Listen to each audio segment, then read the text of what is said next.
Hey, Joel, tell me about yourself, brother. Married, kids, that whole story. Yeah, so I am divorced and remarried. I've been remarried for about 5.5 years. I got married for the first time when I was 19. I was halfway through college, and that lady and I were married for about 8.5 years. We have two daughters together that are now 15 and 12. We've been divorced for about 10 years now, and like I said, I've been remarried for about 5.5 years. She's been remarried for six. We live in the same small town in Alabama, about a mile and a half apart. She and her second husband also have a young son together. He just turned 4, I believe. And so my two daughters have a little brother at their mom's house. The girls go back and forth each week for the most part, although that's a little bit in flux right now. And so my blended family, that's our structure. I also was part of a blended family as a teenager. My parents divorced when I was in middle school, and my dad moved out. We lived with mom, but dad came by and picked us up for school every morning. He lived, 2 miles down the road. I could ride my bike to his house. But about a year after they divorced, my mom started dating, and she only ever dated one other man. And I still call him my stepdad today. And it's been, 20, 25 years or something like that. Um, so I'm very thankful to have seen what divorce can look like when it's done well. It's not something I ever wanted to happen in my world, but I am thankful that when it did, I had a good example to look at because I feel like my parents had a better divorce than a lot of people have marriages, and that was a big thing for me, especially watching my dad and my stepdad interact. That was a huge part of forming who I became because they had a lot in common. Actually, my dad and my stepdad were both retired military. They were both airborne military guys, both Army guys, and other than having about a 20-year age gap between them, and very different body types, they were very similar. My dad was about 5'10", 160, very fair hair, fair skinned, red haired guy. My stepdad is a former bodybuilding, football playing wrestler who is about 250 pounds of solid muscle and a very large African American man. And so in some ways you look at them and go, those guys could not be more different. But really they had very similar personalities, had very similar values. And I think that allowed them to have a lot of mutual respect for each other. And again, that shaped a lot of who I became, was watching my dad and my stepdad interact and how they both treated me. So that was, that's a big part of my story as well. So, did both parents remarry? No, my dad never remarried. To my knowledge, my dad never actually dated anybody after he and mom divorced. There was one lady at church in particular that we always sort of thought that maybe he was interested in. But as far as I know, he never so much as went out on a date with anybody after he and mom divorced. It just wasn't his thing. He wasn't interested in pursuing another relationship. He focused on work and he focused on being a dad, and that was it. Yeah, my mom, my dad died when I was 11, and my mom never remarried. And I always wanted, I always had this desire, like, Right, come on, mom, right, find somebody else. Because I look back and go, wow, she's lived a long time by herself, but right. she's very, very independent and loves her Yep, independence, right? yep. That's it. Yeah, so that's interesting. So tell me, from a dad perspective, what do you hmm think has been your greatest achievement and why? I mean, my greatest achievement, I really do believe, is my kids, and the reason for that is because I think they're a lot better than I deserve.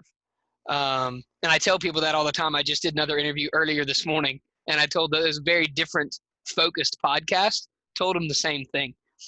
Because again, as a guy who's been divorced, gone through bankruptcy, gone through foreclosure, struggled with depression at times in the past, um, to have two kids who are healthy and who are intelligent and who are kind-hearted and who are generous and who are concerned about other people, and that's a lot better than I deserve. And so I'm really thankful for that. I give a lot of credit to that to the other adults involved in their life as well. Their mom loves them, their stepmom loves them, their stepdad loves them, all of their grandparents love them, and I'm really thankful to be a part of getting to help raise those kids. And that's something that in my professional life, I feel pretty accomplished. I've been a high school teacher for a long time. I've been a soccer coach for a long time. I've won some awards in those areas. That's been pretty cool.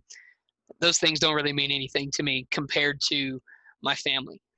It's neat to say that we won a bunch of soccer games, but at the end of the day, soccer games aren't the ones who give me a hug when they get up in the morning.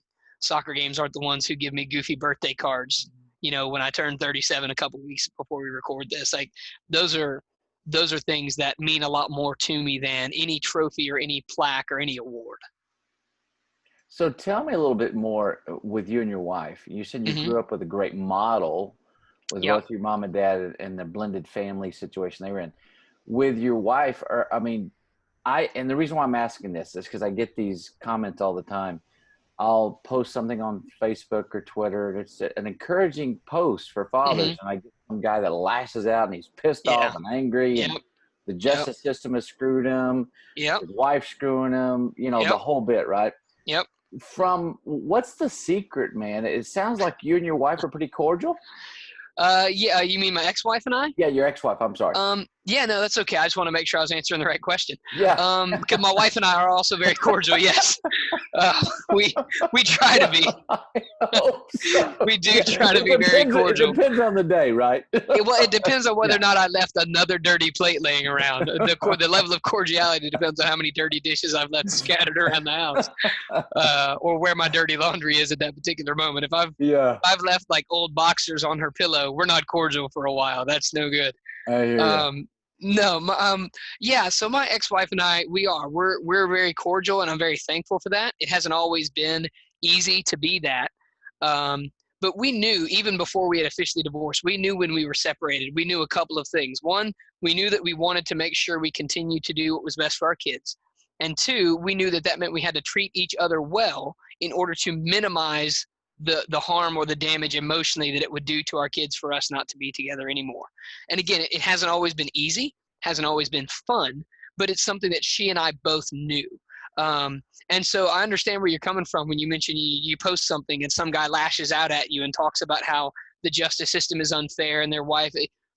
There's a lot of truth in those claims. I have good buddies who, their wife left them without any real cause, and this, like, they weren't abused, there wasn't unfaithfulness. You know what I mean? I don't mean to say without cause, but you know what I mean. There wasn't any major issue there, and their wife left them, and their wife got custody, and their wife got the house, and yeah, it does. Like, there is plenty of evidence to show the justice system is pretty slanted in that direction. And I empathize with that. I understand your frustration at that, because I can remember looking at the situation when I was going through my divorce and thinking, well, that's not really fair. On the other hand, what do we tell kids from the time they're 4 years old when they complain about something not being fair? We say life's not fair. You need to move on, right? And it's like we forget that as we get old. And I don't mean to say that in a harsh, negative way. But when we tell children life's not fair, we need to remember that as adults. And so what we need to do is we need to do the best we can with what we have, where we are. That's what we need to do. And life's not entirely fair. So when you go through a divorce situation, it's going to be unfair to one of you. It's going to be unfair to both of you, because no matter what you get, it's not what you think you deserve. And so you're going to feel like you're being wronged. The question is not, is it fair? The question is, how do we respond, and what kind of example are we setting our kids when we go through things that aren't fair? And the reason why I brought that up was I get it. I don't take offense to those guys because Right. they're just angry. Yeah, and you want to empathize. Yeah, you want to be understanding. And they just want to lash out at somebody. Yeah, and I just happen to be. That's right. You're a convenient target. Yeah. It's like, okay, but right. I was trying to encourage you, so please abuse me with your hurt feelings. That'd be great. That's yeah, totally makes sense. Right, but I understand where you're coming from. Like, that's just how humans are. We're angry and we're hurt, and we want to lash out at whoever we can lash out at, and it's easy to do that behind a keyboard. Yeah, especially behind a keyboard, right? Yeah. So tell me, what has been your biggest struggle as a dad, and how did you overcome it? I would argue, and this is true of probably a lot of dads besides me, my single biggest struggle has been pride, and pride that manifested itself as anger.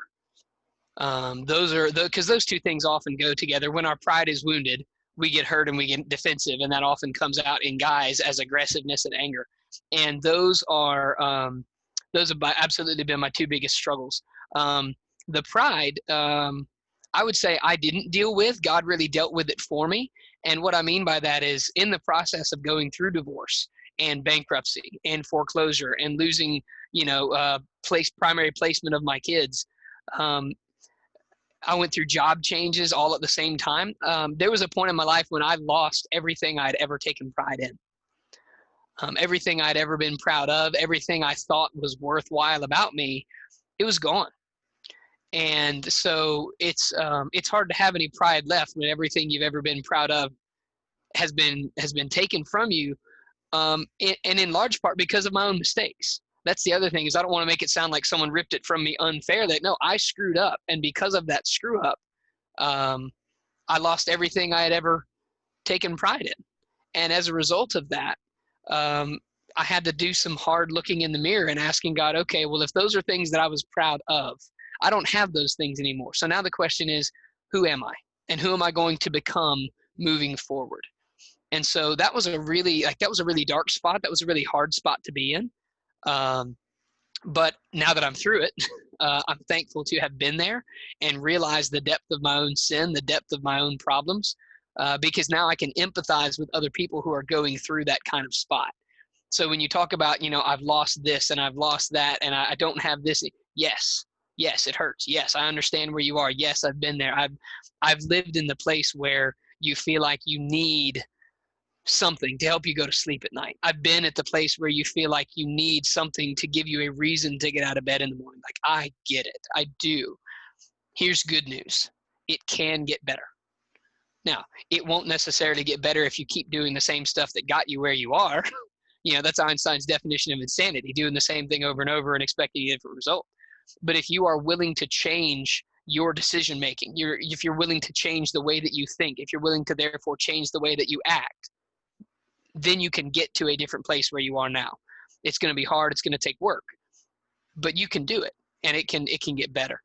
The anger issue I dealt with kind of over a long term, and it started, I've been angry my whole life. You can't tell because I'm sitting down, but I'm all of 5'3" tall, and I have every ounce of the Napoleon complex that you hear people talk about. I've been bitter and angry about life since as long as I can remember.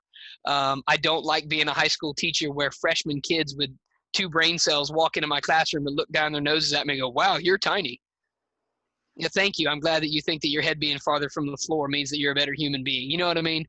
Like, I'm 37 years old. That shouldn't bother me anymore. It still does. Yeah. But, when I was a teenager, my parents bought me a big punching bag because they were tired of me punching holes in the walls. And I still have that same punching bag in my shed out in the backyard. I've taught my daughters how to hit it. That's proved useful as they've become teenagers, or thereabouts. But the other thing is I've learned, in part because I've had to, not to take myself so seriously. I need to be able to laugh at myself. I need to be able to enjoy just being who I am rather than always feeling like I have to prove myself in every single new situation. Because again, that was just a manifestation of pride. And the better I got at laughing at myself and the more I realized I didn't really have anything to take any pride in, the less I was angry at other people for denting my pride. Because if I'm not always trying to prove myself, then I'm also not always competing with everybody in the room. And if I'm not competing, I'm not losing. And then I'm not angry about it. I can just be who I am and I don't have to worry about the rest of it. And so over the course of time, it's taken a lot of prayer. It's taken a lot of counsel. It's taken a lot of Bible reading. It's taken a lot of reminders from friends and mentors. But in general, I am much better off regarding my temper than I used to be. I'm certainly a much more pleasant soccer coach than I used to be. I used to have a terrible reputation among referees. They hated to referee my games because they knew that I was going to yell at them all game long. And that's gotten much better in the past 5 or 10 years. I've actually started doing some refereeing again, and it's nice to have people want to work with me instead of me show up and go, ugh, I remember you as a coach. I don't even want to referee with you. And so I'm thankful that God has continued to change my heart in terms of anger as well. That's been a good thing. You know what, dude? I think we all struggle with pride.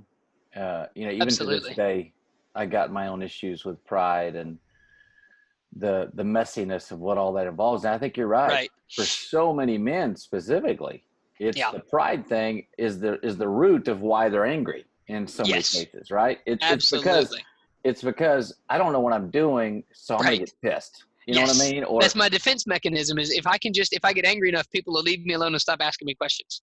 I had a guy tell me one time, he was like, man, I was so angry. He said, what was it? He said the analogy of, anger was my hammer and Yeah. everything began to look like a nail. It was like, Yes. that would Yeah. be my response to Yep. everything. Yeah. Anger, because of my self-worth and Yep. issues, internally, it was like, that's the way I lashed out. That's the way I dealt with everything. Well, Yeah. anger, anger, anger, anger. And I dealt with that. It was like not having a dad in my life. I was pissed Yeah. that I didn't know how to fix a refrigerator or a toilet Yeah. or whatever. And it would be a reminder when Right. my dad left me and abandoned me. So I would just get Yeah. mad. And sometimes that would come out and I would go off on my wife or Yeah. my kids. Yep. And not that Yep. that's still to whatever degree happens today, but it's one Right. of those things deep down. Mm-hmm. And pride, bro, Yeah. that's a powerful. How, so was it, I can imagine if even in a divorce situation, there's some humility that comes along with divorce, Well, right? yeah, it's either you either learn humility or it is enforced upon you. Because I read a quote the other day that said, "You either will be humble or you will be humbled."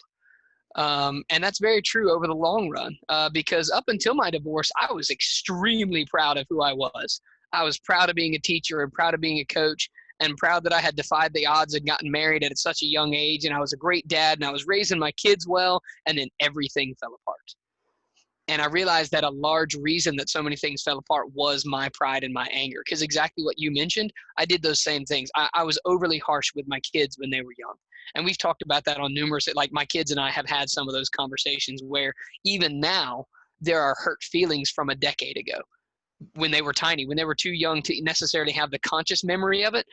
Especially my older one, she remembers just being scared when I would come home sometimes because I would just fly off the handle.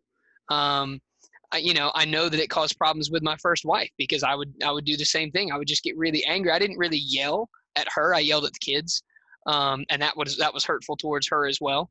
Um, but I can remember being that kind of parent. I can remember being that kind of teacher and soccer coach as well, where just like the people you mentioned that'll take out their anger on you online, I would take it out on whoever was around. So if it was a when I was coaching junior high basketball, if it was a little eighth grade boy who didn't box out like he was supposed to, he was going to hear about it, and they were going to hear about it 2 gyms away.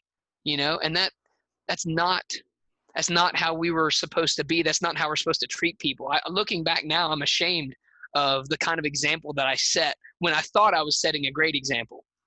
Turns out I was setting a terrible example. And, it's one of those things I can't go back and undo. What I can do is try to be different moving forward. And I'm glad for that. I'm thankful every day for grace. I'm thankful for forgiveness. I'm thankful for the chance to grow and become a different person. But it also doesn't mean that there aren't still consequences. And that's the hard part, is because a lot of people have a misunderstanding where they think that, okay, well, once we've changed, then our consequences should also change. Well, yeah, no, not necessarily. Unfortunately, I may have to live with I will have to live with the consequences of my past anger for the rest of my life. And that's just part of it. And that may seem unfair, but again, I go back to our beginning of the conversation. Like, life is unfair. You know So what, be dude? it. And I look at those scenarios because I have the same kind of thing. I was just a jerk. Yeah. I was an Yeah. absolute jerk. I was really good at being cutting and spiteful and snarky to people. I'm still good at that, but hopefully it's less hurtful now. Yeah, yeah. But I think in all of that, it's what then people see what God has done in your life now, Hmm. and that, man, you become not perfect by any means, Right. right? We're Right. still jacked up and Right. imperfect and Right. flawed and But wounded, better than we whatever. were. Yeah, absolutely. But Yeah. but that's such an incredible testimony. It really is, because I think people now probably see it and go, "Whoa, hold on a second, that's the same dude. What's up with that? What I need to see what he's doing because he's radically changed." What to that point?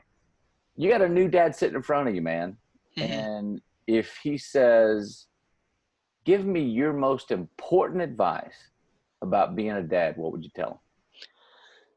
I would tell him to actively seek out the counsel of older dads and to actually listen instead of getting defensive and self-justifying. Because I remember as a young dad, I thought I knew it all. I've got a bookshelf full of how to dad books. I've got a bookshelf full of how to lead in the home books, and I had consumed all of them. They're underlined and they're highlighted, and I don't know if I just didn't learn anything from them or if I misapplied them or what. Um, but the bottom line is I thought I was a much better dad than I actually was. And so anytime someone would critique my parenting, I took it as a very personal insult. And instead of listening to the truth of it, I would immediately get defensive and try to justify myself by proving that I was right. And so what I would tell a new dad is, listen, just listen. Just listen. Don't let your ego get involved in this. Parenting is not about proving you're the best parent. Parenting is about being the best parent you can be. And the way that you do that is by learning from people who have already gone through it. You know what, dude? Even to this day, I love listening to older men, that grandfatherly type guy, talk and tell stories. And I think there's this, because again, not having that dad, it's just like this, there's such wisdom from that sage, from that guy who's been there, who's had a buddy of mine say, who's paid the dumb tax, so you don't have to pay the dumb tax. You know, well, that whole thing. Yeah. Well, and the thing is too, like, unfortunately, we live in a culture that glorifies youth and actively despises authority. And unfortunately, the reason that's so detrimental is because we ought to be doing exactly the opposite. Not that we should denigrate youth, but we should glorify the wisdom that comes with age and experience, and we should listen to that. And instead, most of the time, if someone older than us says something to us, our immediate culturally taught response is, I'm not going to listen to that. What do you know? And we're fed that all the time. I see that in my classroom. I see that with my children, right? I see that with my soccer players. I had a conversation with a kid the other day. He's a freshman in my history class, and he's a great athlete. He's a multi-sport athlete. He's a very gifted athletic kid, but he's a high school freshman. And when he was in 8th grade, he was playing varsity, or he was playing JV soccer. And I can remember one day being at soccer practice. He was playing, I coached the girls, and he was on he's on the boys team. But I can remember him arguing with his coach one day at practice. And I remember thinking to myself, who do you think you are? Like, that coach you're arguing with, she was a Division I college athlete. You are in middle school. How about you just listen? Like, she has already played thousands of athletes better than you will ever be. Come on, kid, just listen. And I don't mean that to be rude. And I said that to him in the classroom one day at the beginning of the school year when he started arguing with me about something. I said, stop it right now. You need to listen. Like, I've been teaching this longer than you've been alive, and I've been studying this way longer than you've been alive. Don't argue with me about this thing. Not that I'm not ever wrong, but you need to respect the wisdom that comes with age and experience, and you are not.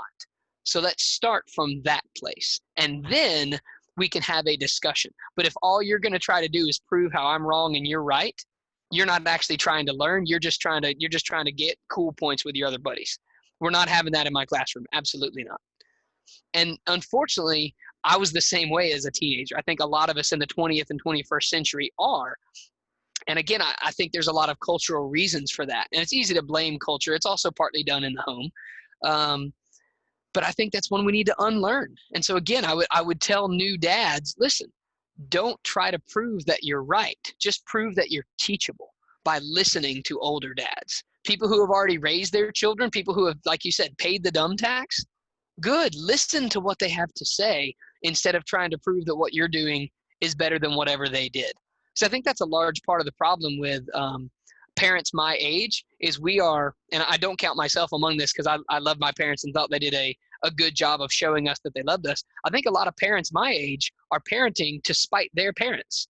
Well, our parents were too harsh with us and our parents didn't let us have enough freedom, and so we're going to let our kids do whatever they want. Well, I see the results of that in my classroom, and overall, not as good as they might be.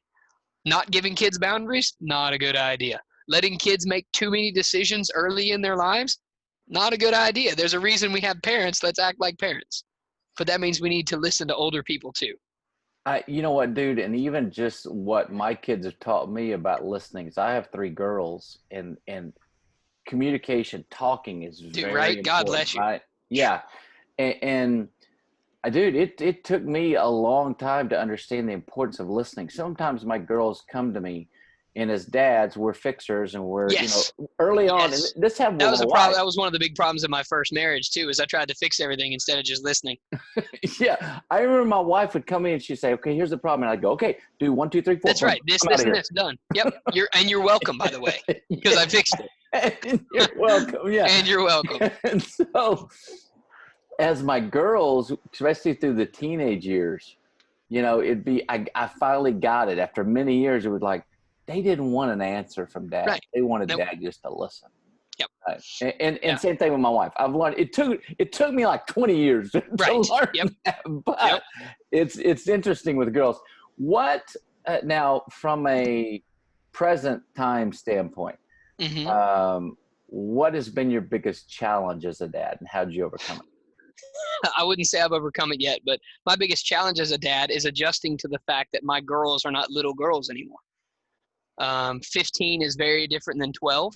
15 and 12 is very different than 10 and 7. My girls are 15 and 12 now, and that is, they're just different people than they used to be. Not that their personalities are very different necessarily, but, I look at them now and I think, holy crap, I remember being 15. That's terrifying, because that means they're hanging out with little 15-year-old boys, and that's really terrifying. So the biggest challenge I have is learning how to be a parent of teenager types as opposed to being a parent of young girl types or young lady types. You know what I mean? That's just, they're different creatures now. Their interests are different. Their hormones are different. Their responses are different. Their brains are different. And I've been teaching that age kid almost my entire adult life. You'd think that I would have a better foundation for how to do that. And I think, if anything, teaching gave me a false sense of how much I knew. I wrote a blog post years ago called The Illusion of Enlightenment, the danger of thinking we know more than we do. And I think I need to go back and reread it, because the whole thing was about how we often assume we know more than we do, to our detriment. That is, because we think we know it all, we don't bother listening or seeking out advice, and that costs us. And I know that I've done that with my kids. I can remember telling people a few years ago, yeah, when my kids become teenagers, I feel like I'll be better off than a lot of people, because I've been coaching and teaching teenage girls for years. So I have a lot of insight into how they work and how they function, and I'll be great at this, and I am not great at this. Dude, And you know what? I literally was just thinking the other day, I've got a 13-year-old, mm-hmm. and I remember thinking, like, she's starting to do her thing, right? And Yeah. more independent, and which I love. Right. But at the same time, it's like, man, I want my little 5-year-old that'll climb up in my lap. Yes, that'd be great. Hug on me. And the ones that every night they want to, they want you to come lay down beside them and tell them a story or whatever. And it's just like, oh man, it's going by way too fast. Yeah. That's exactly it. What is in what you're dealing with now? Is there, mm-hmm. what's the most exciting thing going on from a father standpoint? Well, ironically, it's the other side of the same coin. As my daughters get older and as they become more independent and they start taking on more responsibility, it's really exciting to see who they are becoming. It's exciting to see what they can accomplish. It's exciting to see the ways that they volunteer to help people or encourage people. It's exciting to see the ways that they go out of their way to be friends with people or to try to encourage people who are hurting. It's fun to see them improve at extracurriculars, whether it's academic or whether it's, sports or singing or art or, whatever it may be. Like, it's fun to see them become what I call real people. I give my high school kids a hard time. I say, you become a real person when you graduate. Until then, you're a student. And I don't mean that disparagingly. I just mean it like, when you're a student, like, that's your life. That's your job. You're a student. After that, you become more of a real person. And it's exciting to see my kids be in that transition stage from child to teenage student to, becoming a real person. And so I'm really looking forward to when they become those adult people. And I'm excited to see who they're going to be and what they're going to do and what their interests are. And, I can remember when they were little, their mom was always really worried that I was going to try to turn them into little versions of myself. And I can understand why she would have been worried about that based on the parent I was when my girls were young. It's actually really awesome as they get older to watch them do activities that I didn't do. and see them be really good at it. My younger daughter, for example, she's actually in here while we're recording this. She has taken up volleyball this year, and it was so much fun to watch her find a sport that I never ever played, but that she has really taken to and loved, and watch her get better at it, and watch her improve, and watch her struggle and learn how to be good through the struggle. Watch her learn how to be a good teammate when she wasn't playing, and watch her learn how to become better by working hard on her own. I mean, every single day since July, when she's here, she says, "Hey, can we go in the backyard, hit the volleyball? Can we go in the backyard, hit the volleyball?" And it's great because it means she wants to get better, and she's doing it on her own, which means I'm not responsible for holding her hand the way I did when she was 5 or 6 or 7 and saying, "Here's how you do this thing." She's going, "No, I want to get better, but can you help me get better?" And that's really exciting. And same thing with my older one. She does a lot of singing, and she does a lot of soccer. And again, she works on those things on her own. And it's exciting to watch them learn how to harness their own abilities, and then occasionally come and ask for help. Yeah. That kind of thing. That's really, because, when they come and ask for help, that's a lot more fun than when you have to go behind the hand, take them by the hand and show them how to do it.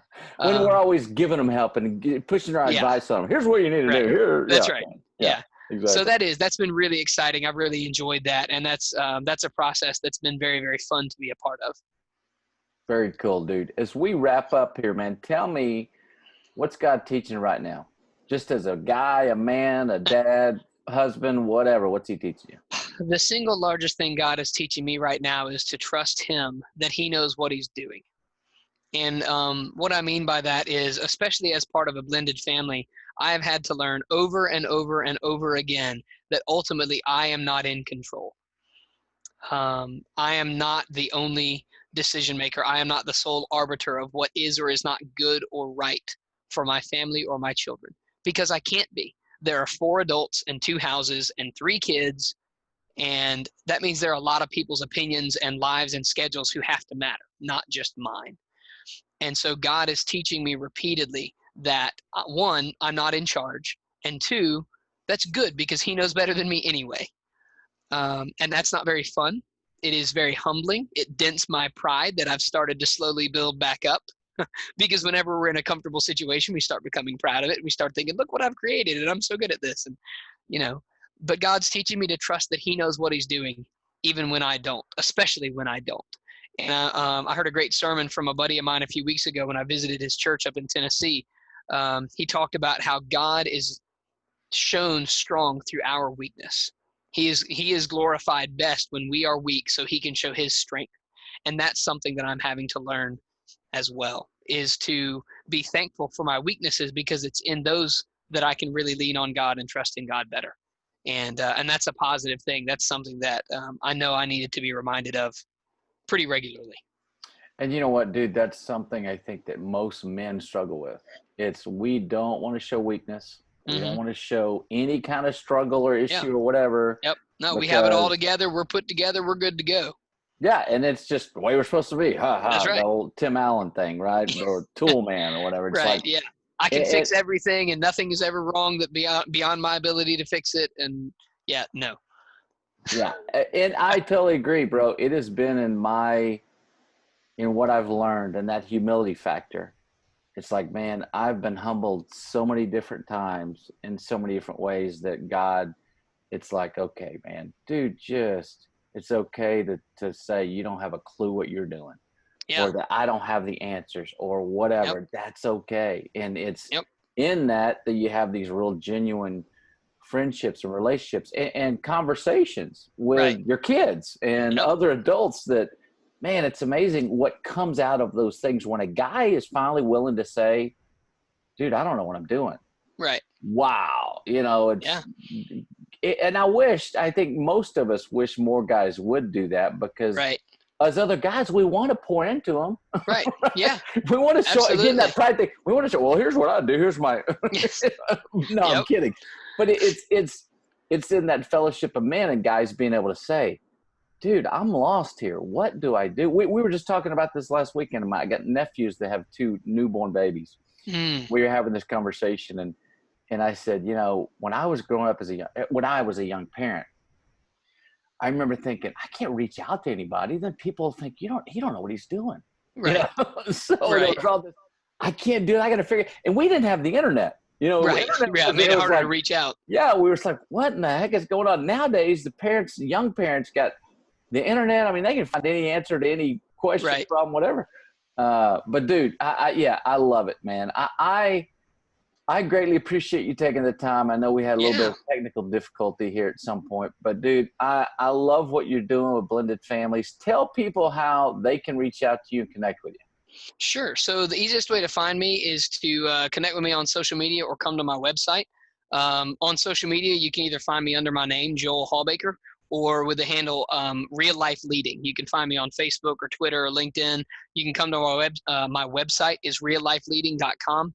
And there's a lot of blended family resources there. You can email me through the website. You can send me a private message through my social media, whatever. And I'd be glad to connect with and listen to and help if you want it. Any dads who have any questions for me, or if they just want somebody to listen, I'm glad to do that as well. And especially again with blended families, that's something that unfortunately that's another area where dads really struggle to admit I don't know what I'm doing and I don't know how to move forward. And so if there's dads out there who are listening to this who are going, yeah, I'm angry at my ex and I don't get to see my kids as much as I want. And what can I possibly do? Yes, I've been there. I understand where you're at. And I'd love to sit down and listen to you and see if I might be able to help you out. Sweet, bro. Well, I greatly appreciate you, man, and we'll definitely reconnect here at some point. That sounds good. It's been my pleasure. Thanks. Buddy. See you. Bye.